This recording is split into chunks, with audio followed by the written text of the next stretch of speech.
বন্ধুগণ, আপনারা দেখেছেন আমরা এই সংবাদ সম্মেলন শহীদ মিনারে করতে চেয়েছিলাম।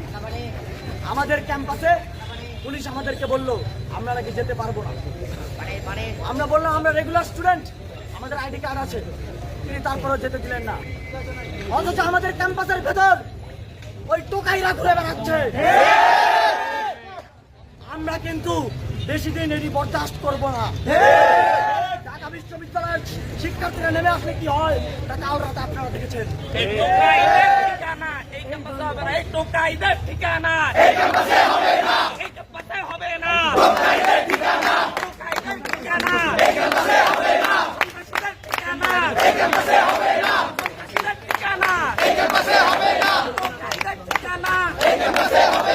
বন্ধুগণ, এই মুহূর্তে আপনাদের সামনে সারা দেশের জন্য আমাদের পরবর্তী কর্মসূচি অধিক নির্দেশনা দিলেন আমাদের অন্যতম সমন্বয়ক নাহিদ ইসলাম।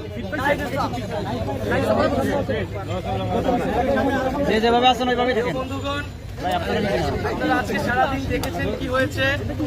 ঢাকা বিশ্ববিদ্যালয়ের ইতিহাসের অন্যতম একটি মর্মান্তিক দিন আজকে ঘটেছে। আজকে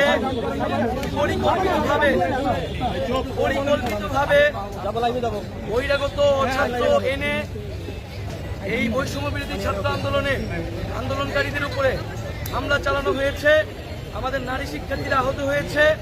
আমরা এখন পর্যন্ত খবর পেয়েছি 2 শতাধিকের উপরে আমাদের আহত হয়েছে এবং যার মধ্যে 20 থেকে 25 জনের অবস্থা খুবই ক্রিটিক্যাল।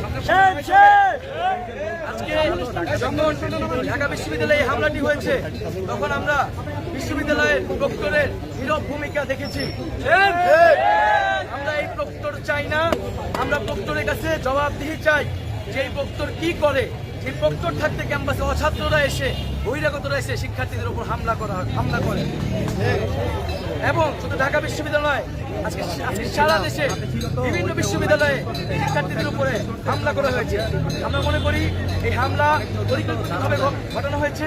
আমরা গত কয়েকদিন ধরে বলছিলাম যে সরকার, আইন শৃঙ্খলা বাহিনী এবং সরকার দলীয় ছাত্র সংগঠন পরিকল্পনা করছে এই আন্দোলনকে দমন করার জন্য, সহিংসভাবে এই আন্দোলনকে দমন করার জন্য। কিন্তু আমরা স্পষ্টভাবে বলতে চাই এইভাবে সহিংসভাবে এই আন্দোলনকে দমন করা সম্ভব নয়। এবং আজকে যে আমাদের কর্মসূচি ছিল, প্রধানমন্ত্রীর যে বক্তব্য, শিক্ষার্থীদের প্রতি অপমানসূচক বক্তব্য, সেই বক্তব্যের প্রত্যাহারের দাবিতে কিন্তু আজকে আমাদের কর্মসূচি ছিল। আমরা এখনো আজকের এই প্রেসিডেন্ট থেকে বলতে চাই প্রধানমন্ত্রীর যে বক্তব্য, সেই বক্তব্য কিন্তু আমরা প্রত্যাহার করি এবং আমরা নিন্দা জানাই যে প্রধানমন্ত্রী হয়ে সরকারের সর্বোচ্চ জায়গা থেকে আমরা আশা করেছিলাম তিনি দেশে এসে কোটা সংস্কারের যৌক্তিক সমাধানের একটা পথ দেখাবে। তা না করে তিনি কোটা সংস্কার আন্দোলনকারীদের প্রতি যে কটূক্তি করেছেন, রাজাকারের নাতি বলে ইঙ্গিত করেছেন, এটি নিন্দনীয় এবং এর জন্য তার প্রকাশ্যে ছাত্র সমাজের কাছে দুঃখ প্রকাশ করা উচিত। আমি নই তুমি নও, আমি নই তুমি নও। আমরা একই সাথে দেখেছি যে প্রধানমন্ত্রী শুধু আমাদের নিয়ে নয়, আমাদের শিক্ষকরা যে আন্দোলন করছে সেই শিক্ষকদের আন্দোলন নিয়েও কটূক্তি করেছে। আমরা এটিরও তীব্র নিন্দা জানাই। প্রধানমন্ত্রীর বক্তব্য আজকে সারাদিনে যা ঘটেছে, আমরা সারা দেশের মানুষের কাছে আহ্বান করব, আপনারা নেমে আসুন, আপনারা সকল শিক্ষা প্রতিষ্ঠান শিক্ষার্থীরা নেমে আসুন, সাধারণ মানুষ নেমে আসুন, স্কুল, কলেজ, প্রাইভেট, বিশ্ববিদ্যালয়ের সকল শিক্ষার্থীরা একযোগে নেমে আসুন এবং শিক্ষার্থীদের এই আন্দোলনকে সফল করুন এবং এই হামলার বিচার আদায় করুন। আগামীকাল আজকের যে হামলা, সেই হামলা এবং প্রধানমন্ত্রীর বক্তব্যের প্রত্যাহার এবং আমাদের যে এক দফা দাবি কোটা সংস্কার, তার দাবিতে আগামীকাল বিকাল 3টায় সারা দেশের সকল ক্যাম্পাসে বিক্ষোভ মিছিল এবং সমাবেশ অনুষ্ঠিত হবে। এবং সারা দেশের সকলকে আহ্বান করব যে আপনারা এই বিক্ষোভ মিছিল সমাবেশে সাধারণ মানুষকে অংশগ্রহণ করিয়ে এই মিছিলকে বড় গণজমায়েত তৈরি করুন এবং বৃহত্তর গণ আন্দোলনের দিকে আমাদেরকে যেতে হবে। কারণ এই আন্দোলন শুধু আর ছাত্রদের আন্দোলন নাই, এই আন্দোলনে যখন সরকারের জায়গা থেকে, সর্বোচ্চ জায়গা থেকে পরিকল্পনা করে উস্কানি দিয়ে এই আন্দোলনকে দমন করার চেষ্টা করা হচ্ছে। সাধারণ মানুষকে এই আন্দোলনে নেমে আসতে হবে এবং আগামীকাল আমরা বিক্ষোভ মিছিল সমাবেশ করব এবং এরপর আমরা সারা দেশে অবরোধ কর্মসূচি ঘোষণা করব। সবাইকে ধন্যবাদ জানাচ্ছি আজকে যারা মিডিয়া কর্মীরা এখানে এসেছেন এবং আবারও আমরা বলছি যে আগামীকালকার বিক্ষোভ মিছিল আগামীকালকার বিক্ষোভ মিছিল আগামীকালকার বিক্ষোভ মিছিল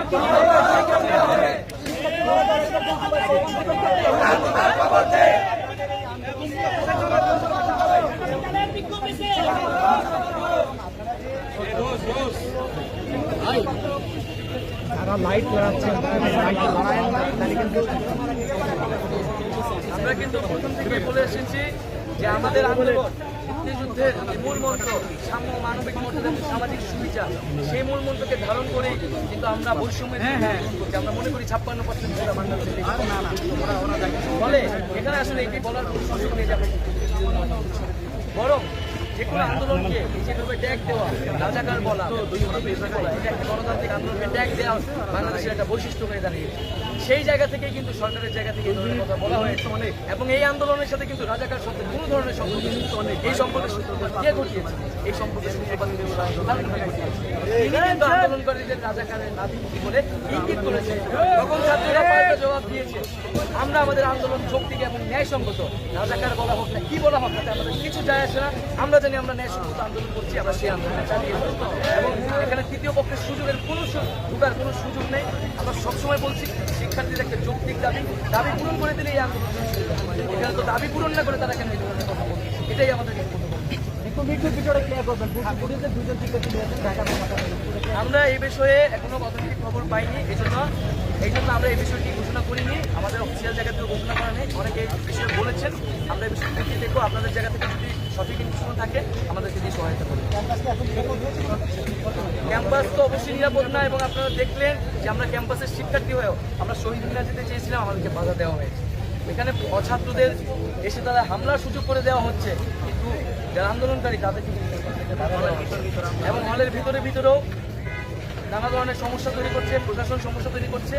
আমরা স্পষ্ট বলতে চাই এবং শিক্ষার্থীদের প্রতি আহ্বান থাকবে, আজকে আপনারা প্রতি হলে প্রতিরোধ গড়ে তুলবেন। যেসব হল ক্যান্ডিডেটরা, যেসব নেতারা আপনাদের উপর আঘাত করেছে, আমাদের বোনেদের উপর আঘাত করেছে, তাদেরকে কিন্তু আপনারা হলে ঢুকতে দিবেন।